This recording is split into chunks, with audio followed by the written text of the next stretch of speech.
غیبت یہ ہے کہ کسی کے اندر موجود عیب کو اس کی پیٹھ پیچھے بیان کرنا۔ سیدہ عائشہ رضی اللہ تعالی عنہا سے مروی ہے، انہوں نے حضور سے پوچھا کہ بعض اوقات کسی میں کوئی عیب موجود ہوتا ہے اور اس کو اگر بیان کیا جائے، وہ تو اس کے اندر موجود ہوتا ہے، تو فرمایا اس کو اگر بیان کیا جائے جو موجود ہوتا ہے یہی تو غیبت ہے،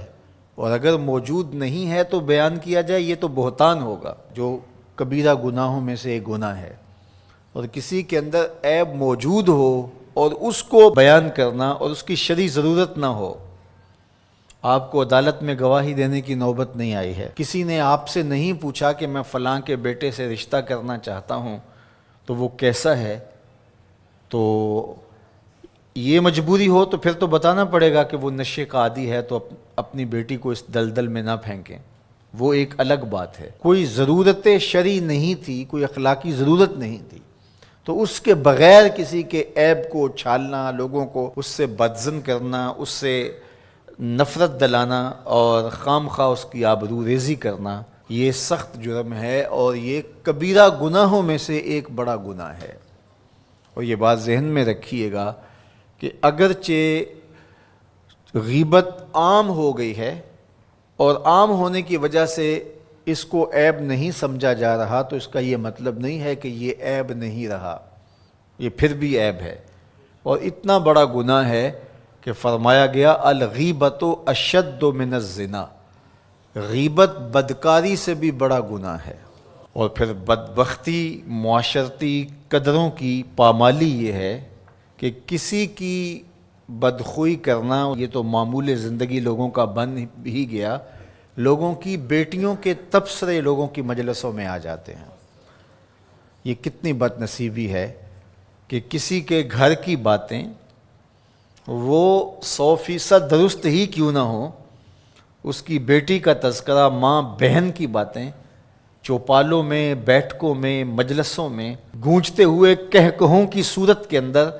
بیان ہوں، تو ذرا بتائیے کہ وہ معاشرہ کوئی معاشرہ ہے؟ آج میں اور آپ دیکھیں کہ ہم کہاں کھڑے ہیں۔ اور آقا کریم علیہ الصلوۃ والسلام کو یہ چیز دکھلائی گئی کہ تانبے کے ناخنوں سے اپنے چہرے کو نوچ رہے ہیں۔ اپنا معاشرہ تشدد اور افتراق کا شکار ہو کے رہ گیا ہے۔ یہاں یہ بات بھی میں کہنا چاہوں گا کہ بریکنگ نیوز کے نام سے جس طرح سے چینلز کی دوڑ لگی ہوئی ہے، اور اس میں یہ نہیں دیکھا جاتا کہ کسی کی عزت کو اچھالنا قرار پا رہا ہے اور اس کا کیا نقصان اس معاشرے میں ہوتا ہے۔ اور تیسری بات یہ ہے کہ برائی کو نشر کرنے سے برائی کی حوصلہ افزائی بھی ہوتی ہے اور لوگ گناہ میں دلیر ہوتے ہیں، اور اگر اس کو بیان کرنا ناگزیر بھی ہو جائے تو اس کو 100 پردوں میں ملفوف کر کے بیان کرنا چاہیے۔ ایک زمانے میں اگر کوئی ایسی خبر لگتی بھی تھی تو لکھا ہوتا تھا نون اور میم، نام نہیں لکھا ہوتا تھا، دونوں قابل اعتراض حالت میں پائے گئے اور پولیس نے موقع پر گرفتار کر لیا۔ تو نون اور میم لکھا ہوتا اور قابل اعتراض حالت، بس یہی ہوتا۔ اور اب یہ بریکنگ نیوز کے چکر کے اندر کیمرہ لے کے اندر گھس جاتے ہیں اور قوم کو دکھا رہے ہوتے ہیں، اور ہم اگر میڈیا پہ آئیں اور دیکھیں تو لگتا ہے کہ معاشرے کے اندر برائیاں ہی برائیاں ہیں، اچھائیاں نہیں ہیں۔ تو میں ایک دفعہ ایک میڈیا کے ساتھی سے کہا کہ نیوز ویلیو صرف برائی ہی کی کیوں ہے، نیوز ویلیو اچھائی کی کیوں نہیں ہے؟ اچھائی کو بیان کیا جائے، برائی کو بیان کرنا مقصود بھی ہو تو